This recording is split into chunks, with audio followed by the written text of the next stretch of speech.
নমস্কার দর্শক বন্ধুরা, শান্তন টিভির পর্দায় আজকের আলাপনে আপনাদের সকলকে স্বাগত। রয়েছে আপনাদের সাথে দীপান্বিতা। শরৎকালে যখন সাদা কাশফুল আর আকাশে সাদা মেঘের ভেলা ভেসে বেড়ায়, জানান দে দেবী দুর্গার আগমনী বার্তা। আর কিছুদিন বাকি দুর্গাপূজার। আগমনী গান হল শারদীয়া দুর্গাপূজার আগে শিবগৃহিণী তথা গিরিরাজ হিমালয় ও মেনকার কন্যা উমার পিত্রালয়ে আগমন বিষয়ে বাংলা গান। মূলত বাংলা গ্রাম বাংলার ঐতিহ্যবাহী লোকগানের ধারায় গানগুলি উমার পিতৃগৃহে ফিরে আসার বর্ণনা দেয়, তবে দেবী হিসেবে নয়, বরং কন্যা হিসেবে। কথিত আছে, ধনাঢ্য গিরিরাজ কন্যা উমার বিবাহ হয় শ্মশানবাসী শিবের সাথে পিতার অমতে। উমা বিবাহের পর দরিদ্র স্বামীর গৃহে গমন করলে মাতা মেনকার মন আকুল হয়ে ওঠে। শরতের কোনো এক রাতে উমাকে স্বপ্ন দেখে মা মেনকা গিরিরাজকে অনুরোধ করেন উমাকে কয়েকদিনের জন্য নিজের কাছে নিয়ে আসতে। মা বাবার অনুরোধে উমা দিন চারেকের জন্য পিতার গৃহে আসতে সম্মত হয়। উমার সেই আগমনকে উপলক্ষ করে রচিত হয় আগমনী গান। সমাজ ব্যবস্থার পট পরিবর্তনের সঙ্গে আগমনী গানের ধারা বর্তমানে হ্রাস পেলেও শরতের দুর্গাপূজার সময়ে বাঙালির মাতৃ হৃদয়ের গান বলে আগমনী গানের আবেদন চিরকালে। মা আয় মা, ওমা রাখবো এবার ছেলের সাজে সাজিয়ে তোরে। ওমা মার কাছে তুই রইবিনি তো, যাবি না আর শ্বশুর ঘরে। আগমনী গানের প্রেক্ষাপট আমাদের বর্তমান সমাজের সামাজিক প্রেক্ষাপটের সাথে মিলেমিশে এক হয়ে গেছে। আসলে এখানে উমা ভক্তের কাছে জননী নন, কোনো দেবী হিসেবে উমাকে তুলে ধরা হয়নি। এখানে উমা আমাদের ঘরের মেয়ে, কন্যা সম।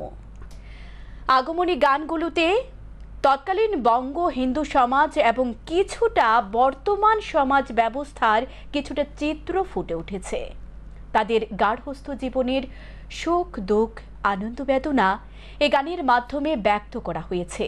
শুধু তাই নয়, মেয়ে ও তার শ্বশুর বাড়ির মধ্যে বিরোধের কথাও এই গানগুলোতে দেখতে পাওয়া যায়। আসলে উমার সে আগমনী যেন আমাদের বর্তমান প্রেক্ষাপটে দাঁড়িয়ে এক বাস্তব চিত্র, নিম্ন মধ্যবিত্ত শ্রেণীর মানুষের নিত্যদিনের জীবনযাত্রা। আজ সে আগমনী গান এবং বর্তমান প্রেক্ষাপট নিয়ে আমরা আলোচনা করব। আজ আমাদের সাথে স্টুডিওতে উপস্থিত আছেন রাজ্যের বিশিষ্ট লেখক ও শিক্ষাবিদ প্রফেসর ডক্টর আশিস কুমার সাহা। প্রথমে স্যার আপনাকে আমাদের স্টুডিওতে স্বাগত। আপনি এসেছেন আমাদের এখানে, আমাদের খুব ভালো লাগলো। কেমন আছেন? আগমনী নিয়ে কথা বলতে এসেছেন, প্রথমে যদি কিছু বলেন। আমি ডক্টর আশিস কুমার বৈদ্য। আজকে শান্তন টিভির আহ্বানে এখানে আসতে পেরে খুব ভালো লাগছে। যারা আমন্ত্রণ জানিয়েছেন তাদেরকে প্রথমে আমি কৃতজ্ঞতা জানাই এবং সেই সঙ্গে সঙ্গে পর্দার ওপারে যারা রয়েছেন তাদের সকলের প্রতি আগাম আমাদের দুর্গাপূজা, শারদীয় দুর্গাপূজার শুভেচ্ছা, প্রীতি, শ্রদ্ধা যথাস্থানে নিবেদন করছি।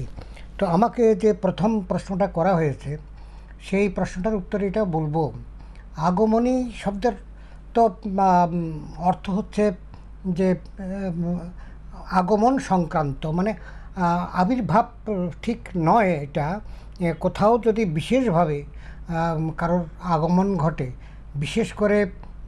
বিশেষ করে কথাটা বললাম এই জন্য একেবারে দেবী ভগবতীর পক্ষে বা উমার পক্ষে বা এ ধরনের কোনো দেবদেবীর পক্ষে যে একটা আবাহনের মাধ্যমে যার আগমন ঘটে, সেই বিষয়ক যে আলোচনা কিংবা গান সব কিছু মিলিয়ে একটা কনসেপ্ট আছে, সেটি হচ্ছে আগমনী। আগমনী বলতে আমরা বৃহত্তর অর্থে না গিয়েও একেবারে আজকের যে আলোচনার সঙ্গে সাদৃশ্য রেখে বলতে পারি, এখানে আগমনী মানে হচ্ছে মহালয়া বা যেদিন দেবীপক্ষের সূচনা। আজকে তো পিতৃপক্ষের অবসান, তর্পণ হলো আজকে মহালয়া। তো এখন দেবীপক্ষের যে সূচনা আজকের এই শুভ লগ্নে, তো সেদিন আসলে কি মায়ের আগমন বার্তা বীরেন্দ্রকিশোর ভদ্রের সেই যে চণ্ডীপাঠ। হ্যাঁ, সেই যে চণ্ডীপাঠ, আজকে শারদীয় আকাশে বাজলো তোমার আলোর বেনু, বেনু। মাতলরে যে ভুবন, এই যে এটা আজকে খুব ভোরে অনেকেই শুনেছেন। তো সেইভাবে এটা দেবী দুর্গার যে আগমন, সেই আগমনটা ভিতরে আছে, কিন্তু বহিরাঙ্গে একটা সাধারণত কথা বলা হয় যে দেবী দুর্গা পূজার সঙ্গে আগমনীর বিশেষ কোনো সম্পর্ক নেই। আমি অবশ্য বলবো যে অবশ্যই সম্পর্ক আছে, কারণ আজকের এই দিনটা কেউ বলেন যে শুভ মহালয়া লিখবেন না, যেহেতু তর্পণ শ্রাদ্ধাদি তর্পণ হয়। হয়, হ্যাঁ। আবার কেউ বলবেন যে, আমিও বলি এটা শুভ লিখতে কোনো অসুবিধা নেই, এটা অশুভের কিছুই নেই। পিতৃ তর্পণ মানে কি, শ্রাদ্ধের মানে আমাদের পূর্বপুরুষদের যাদের কাছে আমরা অশেষ ঋণবদ্ধ, তাদেরকে স্মরণ করলাম। মা দুর্গার যে আগমন বার্তা, সেইটা চণ্ডীপাঠ, সেগুলো শুনলাম, এবং কেউ কেউ খুব ভোরবেলায় বেরিয়েও পড়লাম, প্রভাত ফেরিও করলাম, ফুল তুললো মেয়েরা। সেভাবে দেখতে গেলে তো শুভ অনুষ্ঠানই, অশুভের তো কিছু নেই। সে যাকে তো আগমনই হচ্ছে এই মাকে নিয়ে, মায়ের যে আগমন, সেই আগমনকে নিয়ে প্রথমত। আর বেশি গুরুত্বপূর্ণ ব্যাপারটা হচ্ছে এখানে একটু আগে তুমিও বলেছ যে আমরা ভগবতী দেবী দুর্গা হিসেবে না দেখছি কি আগমনীর গানগুলোতে একটা শাক্ত পদাবলীর পরবর্তীকালে এই আগমনী সঙ্গীতগুলো রচিত হয়েছে। সেখানে কনসেপ্টটা এরকম যে দেবী দুর্গাকে আমরা মানে ঘরের মেয়ে উমা হিসাবে, সেখানে দুর্গা হিসাবে দেখছি না, ভগবতী হিসাবে দেখছি না। একটা কৃষিকেন্দ্রিক ভারতবর্ষে একটা কৃষক পরিবারের, বিশেষ করে শ্রমজীবী মানুষ, তাদের বেশিরভাগই বলতে আর্থিক দিকে দরিদ্র, সৎপাত্রেও তারা দিতে পারেন না, মানে তথাকথিত ধনাঢ্য ব্যক্তির হাতে কন্যা সম্প্রদান করতে পারেন না দুটি কারণে। একটা হচ্ছে তাদের সন্ততির সংখ্যাও বেশি, 2 নম্বর দারিদ্র। নানা কারণে তাদেরকে খুব একটা বাছাই করার সুবিধা নেই।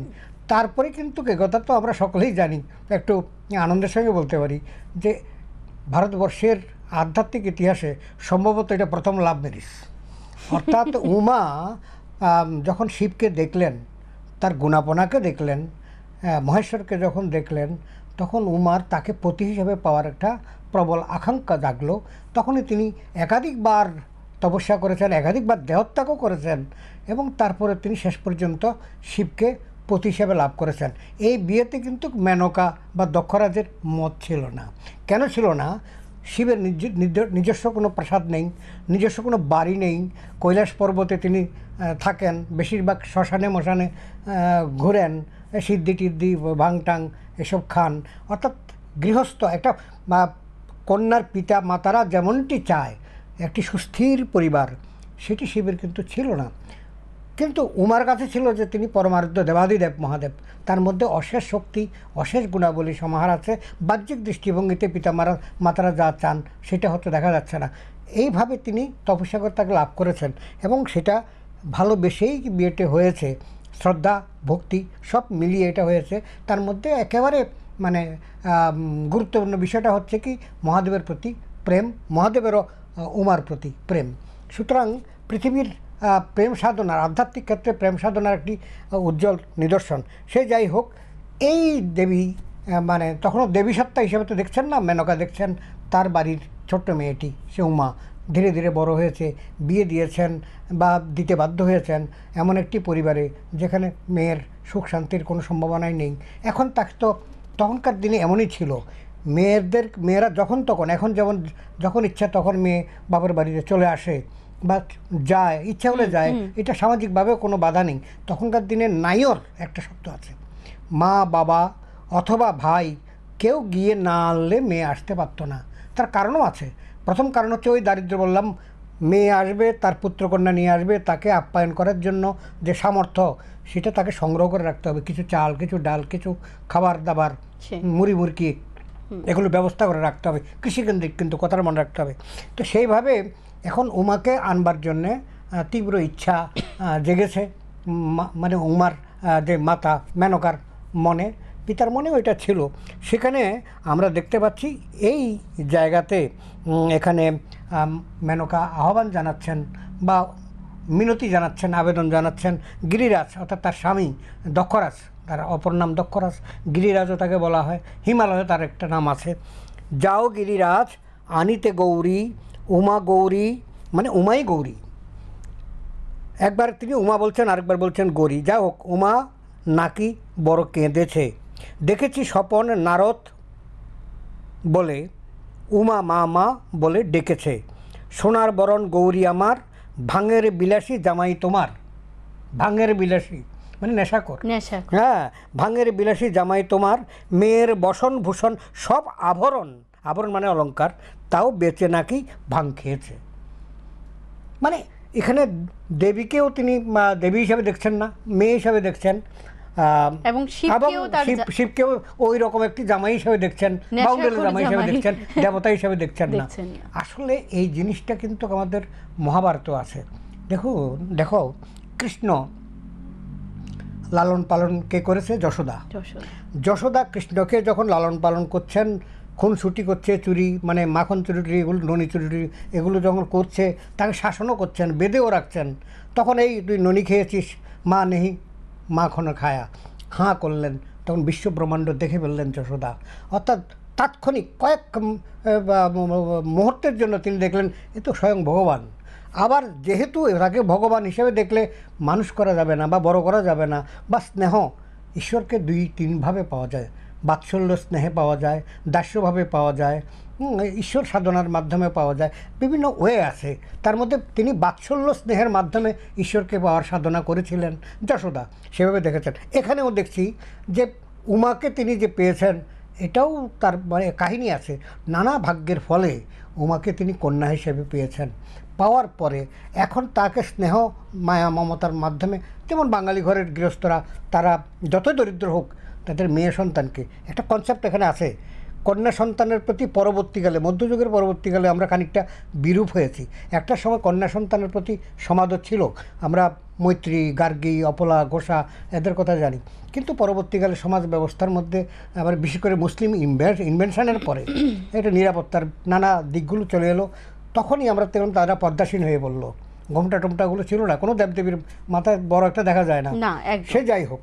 তা এখন ব্যাপারটা হচ্ছে কি, এই কন্যা সন্তানকে যে বাড়িতে এনে একটু আদর আপ্যায়ন করা, তার জন্য সে মিনতি জানালো গিরিরাজকে যে মিনতি জানালো সেটা একটু আগে পড়লাম। তো এখানে দেখা যাচ্ছে যে সেই আবেদনে বা সেই মিনতিতে বা সেই ব্যাকুলতা পিতৃহৃদয়কেও স্পর্শ করেছে। কারণ পিতাদেরও তো মায়েদের মতো, মায়েরা নারী জাতি, তাদেরকে ঈশ্বর এমনিতে একটু বেশি সফট করেছে। শুধু দেহগত নয়, তাদের মন মানসিকতা এভরিথিং, প্রত্যেকটা বিষয়ে তাদের কোমলতা, তাদের যে স্নেহ মায়া মমতা পুরুষদের তুলনায় বেশি প্রকাশিত হয়। বেশি আছে বলবো না, কিন্তু প্রকাশিত হয় বেশি। কিন্তু পিতাদের হৃদয়ও আছে, তারও হৃদয়বান, তার গিরিরাজের মনের মধ্যেও এরকম আছে। সে গিয়েছে, যাওয়ার পরে কি বলেছে? পুরুষতান্ত্রিক সমাজ আমাদের মনে রাখতে হবে, আজও আছে, অনেকটা কম ছিল, তখন বেশি করে। গিরিরাজ যখন গিয়েছে, শিব বলছে আমি যেতে দেব না, গৌরী বলছে আমি যাব, উমা বলছে আমি যাব। এখানে একটু বিতর্ক স্বামী স্ত্রীর মধ্যে হয়েছে, যদিও ভালোবাসা আছে, অটুট ভক্তি শ্রদ্ধা প্রীতি, কোনো ঘাটতি নেই, তারপরেও মানসিকভাবে মানে এখানে আরেকটা কনসেপ্ট, মানে সেখানে নারী সব কথা নীরবে মেনে নেয়নি।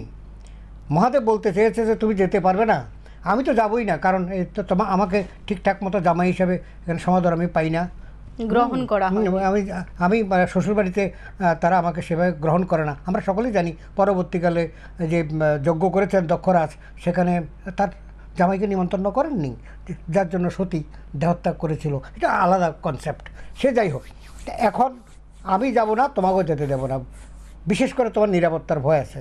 তখনই তো দশ মহাবিদ্যা দেখালেন দেবী উমা, ভগবতী রূপে দশ মহাবিদ্যা, অর্থাৎ 10 রূপ তাকে, মানে যোগিনী, ডাকিনী বা ভৈরবী কিংবা শাকম্বরী ইত্যাদি ইত্যাদি, যে নবদুর্গা রূপ দেখিয়ে বুঝালেন যে আমাকে প্রোটেকশন দেওয়ার জন্য তোমার অত চিন্তা করার কিছু নেই, আমি এখানে। এগুলো নারী শক্তির প্রাধান্য, নারী শক্তির প্রতি মূল্যায়নের একটা বার্তাও এখানে আছে। সে যাই হোক, তারপরে তো দেবী উমা বাবার বাড়িতে গেলেন, বললেন যে আমি যাব ষষ্ঠীর দিন, আমি যাব ষষ্ঠীর দিন আমি গিয়ে বিল্ল বৃক্ষের তলায় থাকবো। এই জন্য দেখবে এই যে দুর্গাপূজার ষষ্ঠীর দিন কিন্তু বোধন হয় বটে, কিন্তু বিল্ল বিল্ল ফল টল বিল্ল পত্র ইত্যাদি ইত্যাদি দিয়ে সেদিন বিল্ল ষষ্ঠী বলা হয়। বিল্ল গাছের তলায় অর্থাৎ বেল গাছের নিচে সেদিন রাত্রিতেই তিনি যাপন করলেন পুত্র কন্যা সবাইদেরকে নিয়ে, এবং পরদিন ভোরে সপ্তমীর দিন ভোরে প্রাসাদে অর্থাৎ পিতার প্রাসাদে তিনি ঢুকলেন। এখন সেই যাই হোক, এখানে কি বলেছেন এর আগে আমাদের হিমালয় কিংবা দক্ষরাজ বললেন, বৃথা গঞ্জনা রানী দিও না সব জানি, উমা বিরহে মোরও কাতর অন্তরখানি, কে বুঝিবে কারে কব কি ব্যথা প্রাণে, সাধ হয় নাকি রাখি নয়নে নয়নে, মোর কি দোষ তার সাধ্য নাই নিরুপায়, মোর সাধ্য নাই নিরুপায়, পাঠাতে নাহি চায় কঠোর শঙ্কর। শঙ্কর খুব কঠোর প্রকৃতির, দয়া মায়া নেই, কিন্তু যাই হোক তিনি বুঝিয়ে সুঝিয়ে ফিরে এলেন, খালি হাতেই ফিরে এলেন। পরে উমা তাকে বুঝিয়ে টুঝিয়ে ষষ্ঠীর দিন এলেন। তো সুতরাং কেন কঠোর, এখন একটা প্রশ্ন। ওই যে বলেছেন যে কঠোর শঙ্কর, যে সত্যিকারের তো শঙ্কর শিব, আমরা বলি আত্মভোলা, ভোলানাথ, তার কাছে যা চাওয়া যায় তাই পাওয়া যায়, তিনি সদাশিব, তাকে তিনি কঠোর বলছেন কেন? এটা তার পিতার দিক থেকে মেয়েকে যখন তখন আনা যাচ্ছে না, তার মেয়ের বাড়িতেও যাওয়ার প্রথা তেমন নেই, তারপর আবার যে ভূষণ বা যেভাবে উনি বড় আবরণ সব বিক্রি করে ফেলেছে, রাগও আছে, আর শ্মশানে মশানে ঘুরে বেড়ায়, কে চায়? আমরা এখন শিবের মাথায় জল ঢালি শিব চতুর্দশীতে। তোমাকে আমি প্রশ্ন করি, সত্যি সত্যি শিবের চতুর্দশীতে শিবের মাথায় জল ঢালে বটে, কিন্তু তার নিজের হাজব্যান্ডটা ঠিক এমন হোক, বাকছাল পরে সাপ টাপ নিয়ে বা শ্মশান টশানে ঘুরে বেড়ায়, এমন স্বামীকে সে বরণ করবে কি? সে ডাক্তার ইঞ্জিনিয়ার, আগে ওটা অন্য প্রসঙ্গ। সেই যাই হোক, কঠোর এই জন্য, ভালোবাসার জন্যই তিনি কঠোর। অর্থাৎ শিব তার উমাকে মানে ভগবতীকে বা দুর্গা যাই বলি, তাকে চোখের আড়াল করতে চান না, এই জন্য তিনি দিতে চান না। অর্থাৎ মানে পত্নী পিতৃগৃহে চলে গেলে 3 দিন হোক আর 4 দিন হোক আমি দেখতে পাবো না তাকে।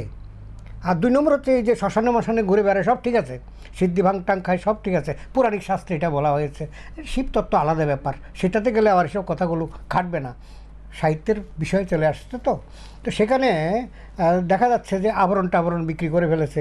সেই যাই হোক, তো এখন বলা হচ্ছে কি, আমরা পরে দেখলাম কি, যে শিব আড়ালে আমরা দেখবো যে কোনো দুর্গা মণ্ডপে গেলে একেবারে চালার মধ্যে চালচিত্র যেটা উপরে শিবের মাথা, মানে সঙ্গে আসেননি, অভিমান আছে, রাগও আছে, কিন্তু মানে পত্নীকে একা গিয়ে কোন বিপদে পড়ে সেটাও মানতে রাজি না, পেছনে পেছনে পেছনে গোপনে গোপনে এসে 3 দিন বাইরেই রয়ে গেল। যদিও আমরা আমাদের বাঙালির হৃদয় আমাদের কাঠামো তৈরি করার জন্য তাকে চালে রাখলাম, মূর্তিতে রাখলাম না।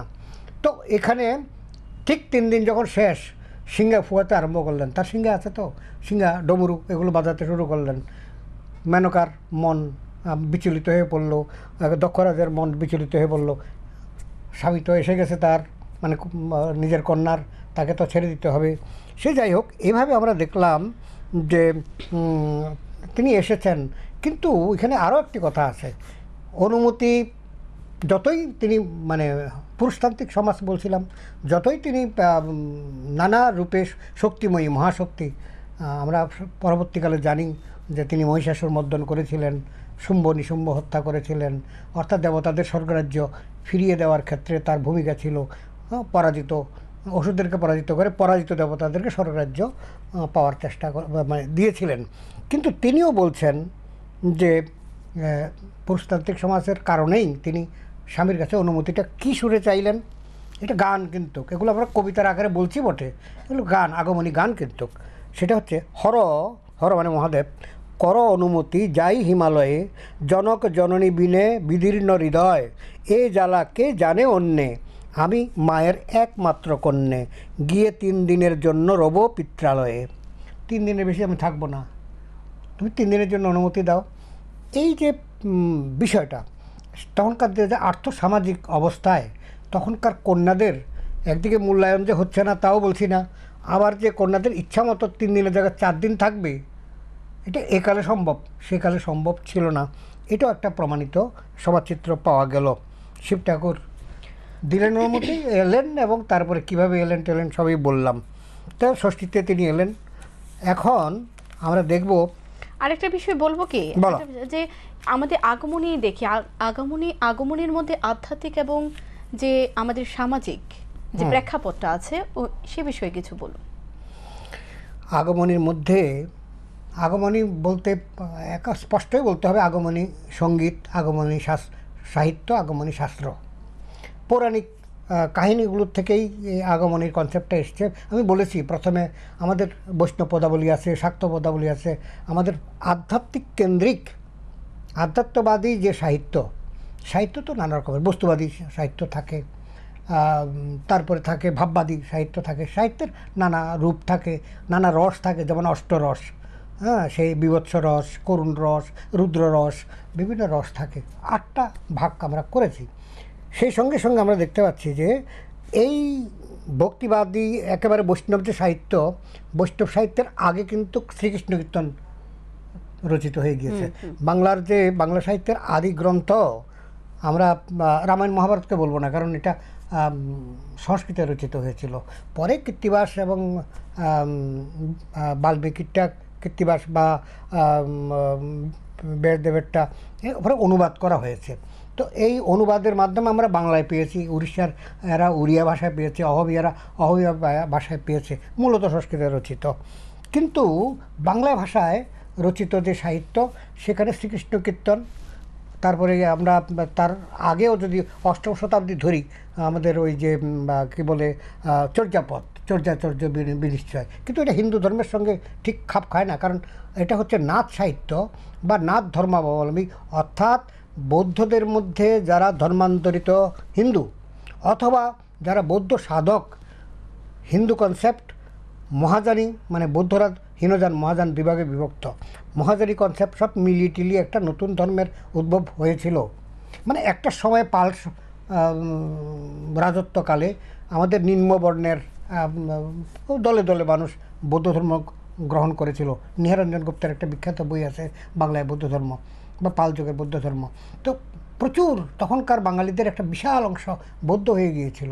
আরেকটি অংশ ব্রাহ্মণ্যবাদের বিরুদ্ধে প্রতিবাদ করতে গিয়ে মুসলিম হয়ে গিয়েছিল।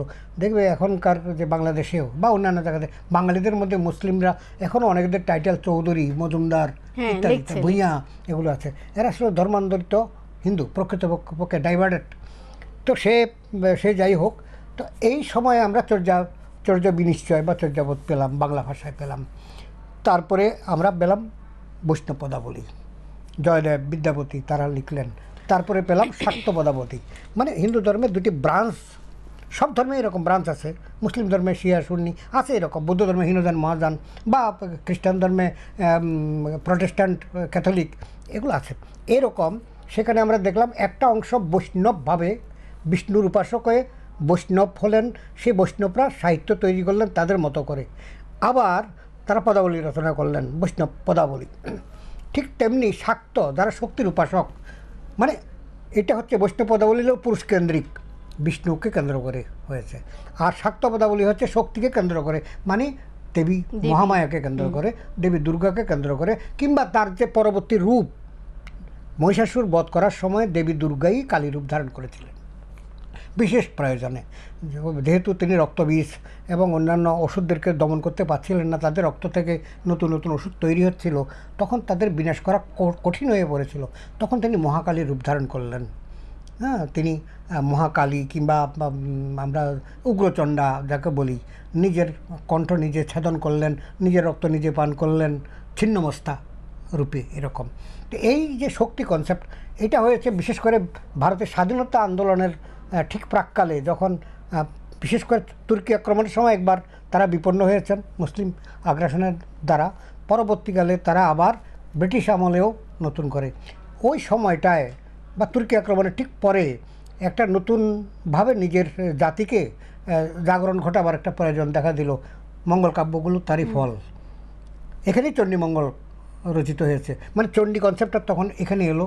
তার সঙ্গে মহাযানী বৌদ্ধদের উগ্রতারা কিংবা তারাদেবী কিংবা ধাত্রেশ্বরী, এই দেবীগুলোর কনসেপ্ট মিলে গিয়ে মূর্তি তৈরি হলো। সেই যাকে আমার এই প্রশ্নটার উত্তর একটাই, যে আমরা দেখতে পাচ্ছি এইভাবে ভক্তিবাদ কথাটা উমার মধ্যেও চলে এলো। উমার যে আমরা আগমনী সেখানে দেখবে যে বাড়ি বাড়িতে প্রায় 1 মাস যাবৎ চৈত্র সংক্রান্তির সময় যেমন শিবের গাজন নাচেন, ছোট লোকনাটক পরিবেশিত হয়, ঠিক তেমনি আগমনের সময় আগমনের গান গায় এক ধরনের বৈষ্ণব। সেক্ষেত্রে সে আগমনের মধ্যে ভক্তিবাদ কনসেপ্ট যুক্ত হয়ে গেছে, সামাজিক বিষয়টাও যুক্ত হয়ে গিয়েছে। পরিবারতান্ত্রিক যে ভাবনা, অর্থাৎ একান্নবর্তী পরিবার, সেই ভাবনাটা, দুর্গার কাঠামোটা চিন্তা করে দেখো, সেখানে কার্তিক, গণেশ, লক্ষ্মী, সরস্বতী, তাদের বাহন পেচক, ময়ূর, সর্প, মহিষাসুর, দেবীর হাতে অস্ত্র তো আছেই, মহিষাসুর পদতলে মহিষটা আছে, এইভাবে গণেশের ইঁদুর সবই তো আছে। আসলে প্রাকৃতিক যে শক্তি, প্রাকৃতিক যে সম্পদ, বিশ্ব প্রকৃতির নানা সম্পদ আমরা খার্চি পূজার সময় দেখতে পাই, নানা বিষয়। তো এখানে এইভাবে তার কাঠামোটা তৈরি করার সময় বাঙালি তার যে সৃজনশীল, তার মননশীল, বিশেষ করে সংবেদনশীল হৃদয়ের যে একটা প্রতিচ্ছবি আমরা দুর্গা কাঠামোতে পাই। আমরা প্রথম দিকে যখন দুর্গা পূজার একেবারে আগে কী ছিল, বাসন্তী পূজা, এখানে শুধু বাসন্তী দেবী, দুর্গা 4 হাত, সেখানে সঙ্গে তার সিংহবাহিনী, বাসন্তী পূজাই তো হতো। রাবণও তো বাসন্তী পূজাই করতেন।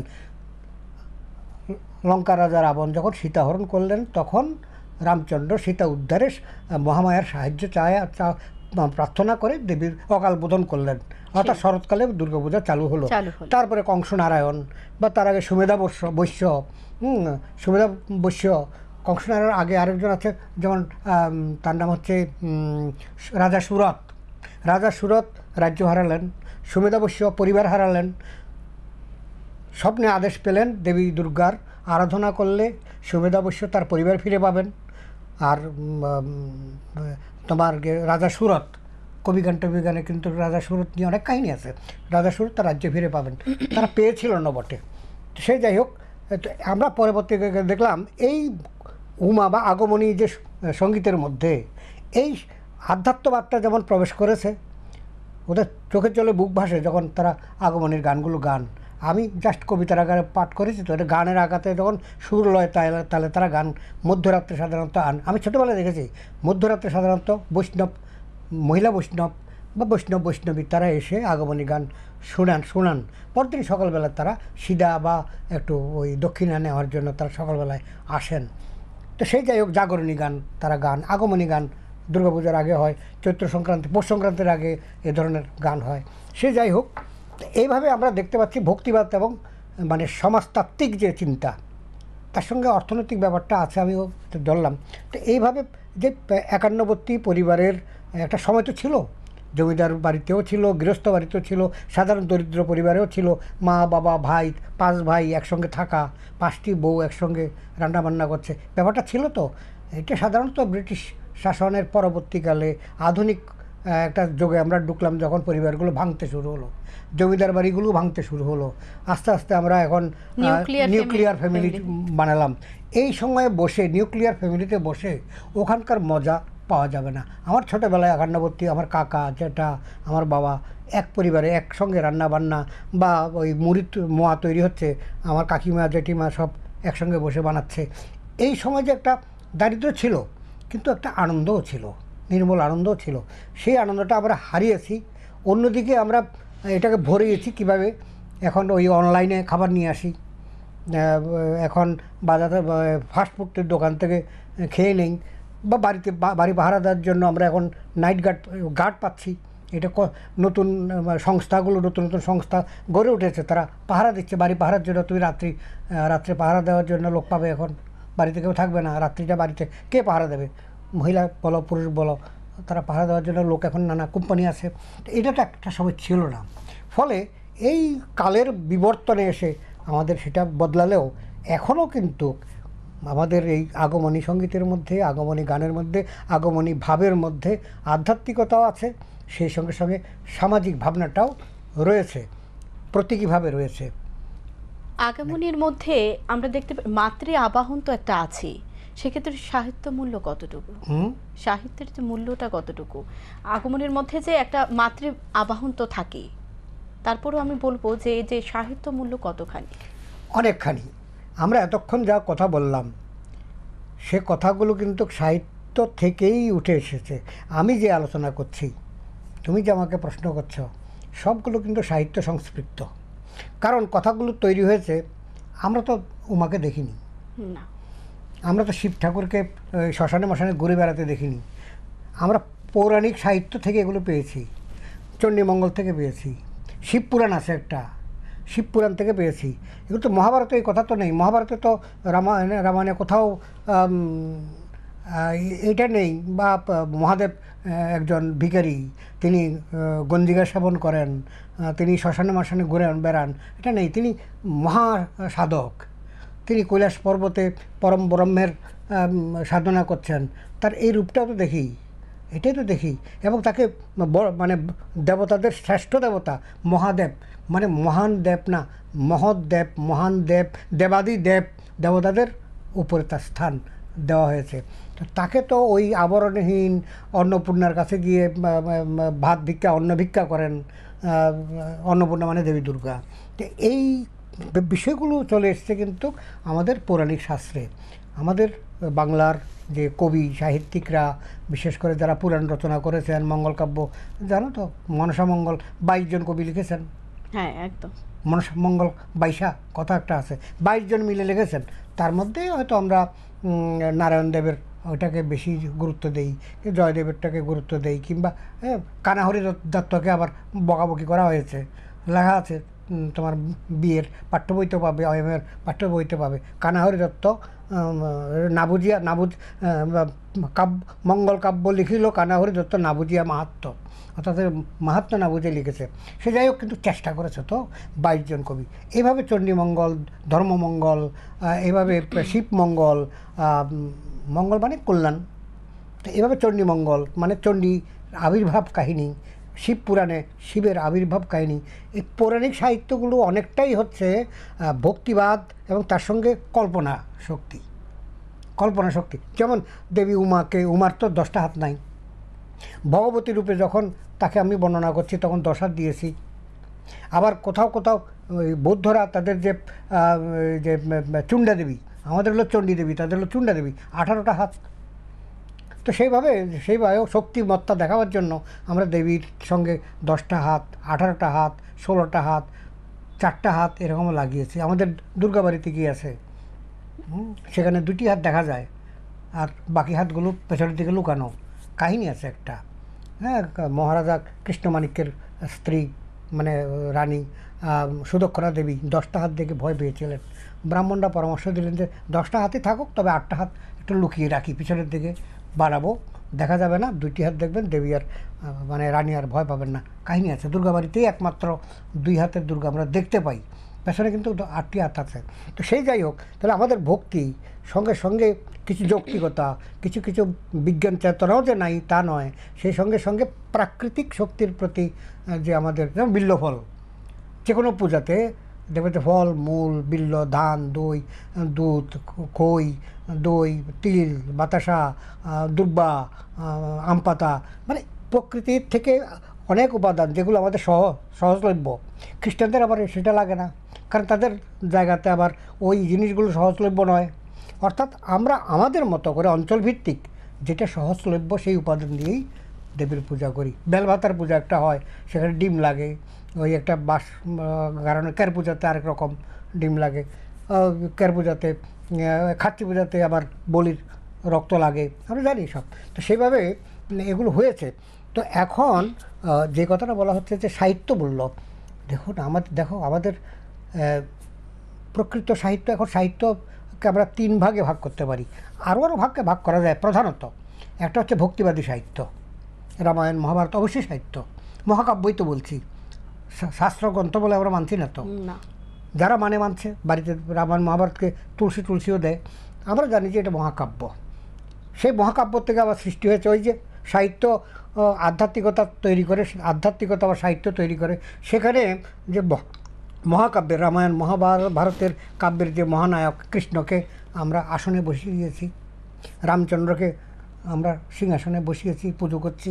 তো এইভাবে সেখানে তাদেরকে কেন্দ্র করে আমরা কত লোক কাহিনী তৈরি করেছি। শ্রীকৃষ্ণের মহিষী, কিংবা তার যে প্রণয়িনী, কিংবা তার যে ভক্তিময়ী নারী রাধিকার তত্ত্ব এসছে। এভাবে আস্তে আস্তে কাহিনী পল্লবিত হতে হতে একটা প্রায় উপন্যাসের মতো। এগুলো নিয়ে পরবর্তীকালে পৌরাণিক উপনিষদ তো হলো, পুরো উপনিষদের পরে বেদ এলো প্রথমে, সেটাও কতগুলো সাহিত্যমূল্য বৈদিক সাহিত্য, আমরা বলি বৈদিক সাহিত্য, বেদ, ঋক, সাম, যদু, অথর্ব। তারপরে এলো উপনিষদ। ওগুলোকে একেবারে দুধকে জাল দিতে দিতে ক্ষীর বানিয়ে, আমরা যেমন ক্ষীর বানাই ঠিক তেমনি রামায়ণ মহাভারতের পুরা ভাবনাটাকে এক জায়গাতে খুব সুন্দরভাবে তার ব্যাখ্যাগুলো করে। তখন আবার মূর্তি টুর্তি এগুলো দূরে চলে গেল। উপনিষদে বলা হলো পরম ব্রহ্ম, অখণ্ড মণ্ডলেশ্বর তত্ত্ব চলে এলো। বেদের মধ্যে তাই ছিল, ঘুরে ঘুরে বলা হলো এখানে কোনো মূর্তি টুর্তি নাই। একটা সময় অনেকে আমাদেরকে মূর্তি পূজক বলেন আর কি। মূর্তি পূজা করি, এটা বৈচিত্র্য পিয়াসী আমরা নানা রূপে নানাভাবে ঈশ্বরকে দেখতে চাই এই জন্য। কিন্তু আমাদের আদি গ্রন্থের মধ্যে মূর্তি নেই, বেদে কোনো মূর্তি নেই। সেখানে হচ্ছে অগ্নি, বায়ু, আকাশ, বাতাস, সমুদ্র, জল, এইসব। ঠিক তেমনি উপনিষদের মধ্যেও পরম ব্রহ্ম, তার কোনো রূপ নেই। যেটা মুসলিমরা বলেন আমাদের আল্লাহর কোনো রূপ নেই, খ্রিস্টানরা বলেন যে আমাদের ঈশ্বরের কোনো রূপ নেই। সেখানে তাদের ধর্ম যারা প্রচার করেছেন, সেই নবী হজরত, তারও মূর্তি নেই বড় একটা। সে যাই হোক, থাকলে থাকতে পারে, আমি ঠিক জানি না। আর ওইদিকে হচ্ছে খ্রিস্টানদের গডের কোনো ছবি নেই। সেখানে যীশু খ্রিস্ট, যিনি ধর্মটা প্রচার করলেন, খ্রিস্টান ধর্ম, তার মূর্তিটা আছে।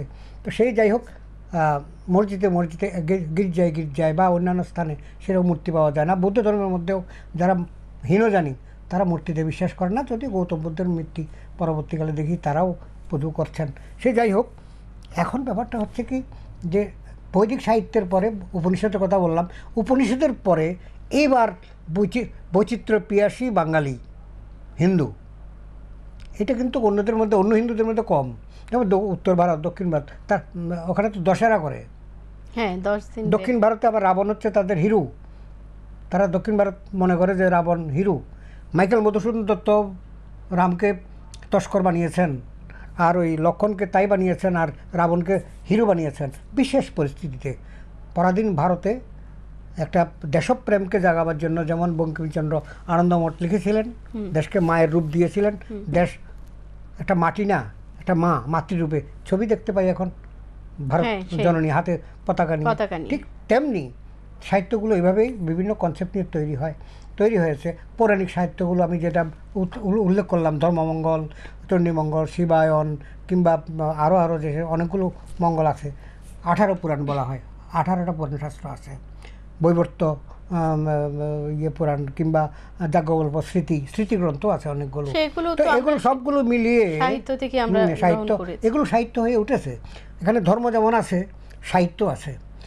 আমরা যখন ওই পদ্মপুরাণ পাঠ করি বা শুনি, তখন ধর্মভাবটা যেমন থাকে, সেখানে যে বর্ণনা, এই বেলা ভাসিল রে দক্ষিণ সাগরে, ভেলা ভাসিল রে, মানে বেহুলা মৃত স্বামীকে নিয়ে ভেলা ভাসিয়েছেন, স্বর্গে যাবেন। সম্ভব অসম্ভব কথাগুলো বাদ। ভেলা ভাসিয়ে স্বর্গে যাওয়া যায় কিনা এ কূট প্রশ্ন নাই, বিশ্বাসে মিলাই কৃষ্ণ তর্কে বহুদূর, কোনো তর্ক নেই। সাহিত্য রস, সেখানে অনেক কিছু লজিক খুঁজলে হবে না। সাহিত্যের মধ্যে অনেক জায়গাতে লজিক থাকে। তাহলে আমরা বলছিলাম আধ্যাত্ম কেন্দ্রিক সাহিত্য, বস্তু কেন্দ্রিক সাহিত্য, যেমন কল্লোল যুগে কল্লোল সাহিত্য। এখানে মানে অবাস্তব কোনো ভাবনা চিন্তাই, রুটি, যেমন সুকান্ত ভট্টাচার্য কী বলছেন যে ক্ষুধার রাজ্যে পৃথিবী গদ্যময়, পূর্ণিমার চাঁদ যেন ঝলসানো রুটি। এখানে চাঁদকে আলাদাভাবে দেবতা ভাববার তার সময় হয়নি। তিনি ভেবেছেন যে এটা একটা রুটি হলে ভালো হতো। এবং কেউ তর্ক করবে রুটি হলে কি আদৌ ভালো হতো? একবেলা একজন খেয়ে ফেললো, তা চাঁদে আর আকাশ নেই, আকাশে আর চাঁদ নাই, এটা কি মানে ভালো হতো? আরেকটা বিষয় আমি জানবো এবার, যেহেতু আমরা আগমনী নিয়ে কথা বলছি, বলা হয় যে আগমনী মিলন আর বিরহের একটি অমর গাথা, এটার সত্যটা কি? এটা তো মানে এতক্ষণ যে আলোচনা করলাম তার মধ্যে এটা লুকিয়ে আছে, তবু আর একটু স্পষ্ট করা দরকার। প্রথম হচ্ছে কি, মা মেনকা, পিতা দক্ষরাজ হিমালয়, তারা চাইছেন কি উমাকে বাড়িতে আনতে। বেকুলতা, এটা গান আছে শচীন দেব বর্মনের, কে যাসে ভাটিগাঙ্গ বাইয়া আমার ভাই দন্দ্র কইও নায়নিতে আইয়া। এই যে আকুতিটা, মেয়েরা তখনকার তো স্বাধীন ছিল না, তো সুতরাং ভাই না এলে যেতে পারবে না। অথচ বাবার বাড়িতে গিয়ে ভাই, বোন, বাবা, মা এদেরকে দেখার তীব্র আগ্রহ। এখানে হচ্ছে কি একটা বিরহ। দেবী দুর্গা মানে উমা বারবার ভাবছেন কখন বাবা আসবে নিতে, কখন যাব, কখন মায়ের সঙ্গে দেখা হবে, কখন আমার বাল্যসখী মানে জয়া বিজয়া দুজনের সঙ্গে দেখা হবে, আমার গ্রামটাকে দেখব, আমার প্রাসাদটাকে দেখব। এটা হচ্ছে বিরহের একটা দিক। মেনকাও এইভাবেই ভাবিত, উমাও এই সময় ভাবছেন, তাহলে বিরহের এটা দিক। এরপরে তিনি যখন এলেন মিলন, জয়া বিজয়া খবর দিচ্ছে, দূর থেকে দেখা যাচ্ছে দেবী দুর্গা আসছেন, যে মা মা, মেনকাকে বলছেন, মাও ডাকেন তারা, মা দেখো তোমার মেয়ে আসছে আসছে আসছে। আলু থালু চুল টুল এলোমেলো রানী, পোশাক টোশাক ঠিক নাই, এলো থালু পোশাকে ছুটছেন, কোথায় আমার উমা, কোথায় কোথায়, কই আসছে, দেখতে পাচ্ছি না তো, ও আচ্ছা দেখা যাচ্ছে দেখা যাচ্ছে, ছুটে যাচ্ছেন। মিলন দেখার সঙ্গে সঙ্গে জড়িয়ে ধরলো, মা মেয়ের মিলন ঘটলো, বাবা মা মেয়ের মিলন ঘটলো, বা প্রাসাদের উন্নয়নের সঙ্গে। তাহলে মিলনের একটা আনন্দ এখানে আছে, অবশ্যই আছে। এছাড়াও ওই শুধুমাত্র ওইটার মধ্যে আমরা ভাবনা আবদ্ধ রাখবো কেন? শুধু মেনকার সঙ্গে বা দক্ষরাজ বা পিতা হিমালয়ের সঙ্গে মিলন কি, আমাদের সঙ্গে তো মিলন। আমরা তো ভক্ত হিসাবে, পুত্র মানে পিতা হিসাবে, আমাদের যে যারা আমাদের পিতামাতা যারা বয়স্ক, তারা পিতৃহৃদ নিয়ে কন্যা হিসাবে তারা তাকে আহ্বান করেন। আমাদের মায়েরা তাদেরকে এভাবে আহ্বান করেন, বরণ করেন। বিজয়ের সময় বিদায়ের সময় তারা কাঁদেন, চোখে জলে বুক ভাসান, সিঁদুর খেলেন, মানে কি সিঁদুর দিয়ে পরস্পরকে দিয়ে মা মেয়ে চলে যাচ্ছে তাদের যাওয়ার সময়। আবার এখানে মাইকেল মধুসূদন দত্ত লিখেছেন তার কাব্যের মধ্যে, যেও না নবমী ঋষি লয়ে তারা দলে, তুমি গেলে নয়নের মণি হারাবে। অর্থাৎ মানে মাইকেল মধুসূদন দত্ত পর্যন্ত আধুনিককালে, মানে তথাকথিত আধুনিককাল তো তাদেরকে দিয়ে শুরু হয়েছে, তারাও তাদের কবিতার মধ্যে উঠে এসছে যে যেও না নবমী ঋষি লয়ে তারা দলে, তারা আকাশের তারা নিয়ে নবমী ঋষি তুমি যেও না, তুমি গেলেই তো পরদিন দশমী চলে আসবে এবং তারপরে চলে যাবে। বিরহ বিরহ বিরহ, এখানে ক্রন্দন। তো এই ক্রন্দন তো মধুসূদনও কাঁদছেন, আমরাও কাঁদছি, শুধু হিমালয় পর্বত নয়, শুধুমাত্র মেনকা নয়। সুতরাং এটা সার্বজনীনভাবে সকল বাঙালির হৃদয়ে, বিশেষ করে আমরা এটা বলবো বাঙালির হৃদয়ে উমার আগমনে যেমন আনন্দিত হই, এই যে এখন মা আসবেন, জায়গায় জায়গায় প্যান্ডেল তৈরি হচ্ছে, মূর্তি তৈরি হচ্ছে, সাজসহস্র চাঁদার বই নিয়ে বগলে নিয়ে বেরিয়ে পড়েছে যুবকরা। যেদিন যাবে সেদিন বিসর্জন দেওয়ার সময় কাঁদতে কাঁদতে বাড়িতে আসবেন তারা। যদি কেউ না কাঁদতে কাঁদতে নাচতে নাচতে আসেন, তাহলে তার মানসিক সুস্থতা সম্পর্কে সন্দেহ জাগা স্বাভাবিক। আরেকটা বিষয়, যেহেতু আমরা অনুষ্ঠানের একেবারে শেষ প্রান্তে চলে এসেছি, সামনে তো শারদ উৎসব, দুর্গাপূজা, আমরা যেহেতু আগমনী নিয়ে কথা বলছি, আগমনীর গানগুলো, সেই আগমনীর গানগুলো যেদিকে ইঙ্গিত করে, আর বর্তমান প্রেক্ষাপট নিয়ে সংক্ষেপে দু একটা কথা শুনে নেব। আগমনীর গানগুলো সংখ্যা তো খুব কম নয়, আমরা সকলে জানি এটা লোকসাহিত্যের অঙ্গ। আগমনের গানগুলো বিশেষ করে গ্রামীণ যে সাধক যারা, গ্রামীণ লেখাপড়া হয়তো তেমন বেশি জানে না বা কিছু কিছু জানে, তারা এগুলো তৈরি করেছেন। পরবর্তীকালে হয়তো আরও গবেষক বা এরাও কিছু কিছু গান তারা তৈরি করেছেন, কিন্তু এটা লোকসমাজ থেকে উঠে এসছে। সুতরাং আগমনী গানগুলো মূলত, একটা কথা রবীন্দ্রনাথ চমৎকার বলেছেন যে আমাদের রামায়ণে, ভক্তদের রামায়ণে কি আছে জানি না, আমাদের রামায়ণে কিন্তু রামচন্দ্র ওই আম বাগানের উপরে আর উঠতে পারে না। মানে আম গাছের উপরেই আমরা রাম রাবণের যুদ্ধ দেখি, তার উপরে আমাদের মন যেতে চায় না, প্রত্যক্ষ করি এখানেই। অর্থাৎ মাটির কাছাকাছি আমাদের ভাবনাগুলো, আম বাগানের উপরে উঠতে চায় না, মানে কি মাটির কাছাকাছি। তিনি একটা কবিতাও লিখেছেন যে আমার কবিতা হয়নি সর্বত্র গ্রামীণ, হ্যাঁ, যে আছে মাটির কাছাকাছি তার জন্য কান পেতে, বা তার লাগে কান পেতে আছি। তো মাটির কাছাকাছি থাকার কথা বলা হচ্ছে। তো সুতরাং আগমনী গানগুলো লোকজ বা লোক সংস্কৃতির একটা অঙ্গ। সাধারণত গ্রামীণ মানুষরাই এগুলো রচনা করেছেন। গানও তো তারাই, উচ্চমার্গের উচ্চবৃত্তের কেউ ধনাঢ্য ব্যক্তিদের পরিবার থেকে কেউ আগমনী গান গায় নাকি? না, তাদের বাড়ি থেকে তো কেউ আগমনী গান গাওয়ার জন্য বাড়ি বাড়ি ঘুরে বেড়ায় না। যারা এই আগমনী পরিবেশন করার জন্য বাড়ি বাড়ি ভোররাত্রে যারা ঘুরে বেড়ায়, তারা তো সাধারণ মানুষ। তারা বৈষ্ণব সম্প্রদায়ের লোক হতে পারে, তারা শাক্ত সম্প্রদায়ের লোক হতে পারে। সুতরাং এখানে লোক সংস্কৃতিটা বলেছি, আবার সে সঙ্গে বলি যে পল্লীর বা গ্রামীণ জীবনের একটা প্রতিচ্ছবি আমরা আগমনী গানের মধ্যে পাই। সেই কন্যার প্রতি স্নেহ, পিতার কন্যার প্রতি স্নেহ, মায়ের কন্যার প্রতি স্নেহ, আবার মায়ের কন্যারও আবার পিতার প্রতি। সেখানে তার ভগবতী রূপ নেই, সেখানে দুর্গা রূপ নেই, তার শক্তি রূপ নিয়ে সে আসছে না। যদিও তিনি জানেন, মানে মেনকা জানেন, বলেছেন একবার যে আমার মেয়ে সামান্য মেয়ে নয়, আমার মেয়ে, আমার উমা নয় সামান্য না। ওই যশোদার মতো ক্ষণিকের জন্য উপলব্ধি করতে পেরেছে আমার এই মেয়ে সামান্য না। কিন্তু এটা ভাবলে, মাথায় রাখলে তো স্নেহ করা যাবে না, তাকে মানে আদরে যত্নে মানুষ করা যাবে না। সুতরাং আমরা মানে পরিশেষে এটা বলতে পারি যে এখানে আমাদের ভক্তিবাদ, আমাদের স্নেহ, মায়া, মমতা, বাৎসল্য বোধ সব কিছু একাকার হয়ে গিয়ে মাটির কাছাকাছি চলে এসছে। একেবারে শেষ কথা, এইটা গ্রাম বাংলার একটা তদানীন্তন কালের না, শুধু আজও বাঙালিরা ওইভাবেই ভাবতে ভালোবাসে। সেই অনেক অনেক ধন্যবাদ, আপনি এসেছেন, আগমনী নিয়ে অনেক কথা শুনলাম।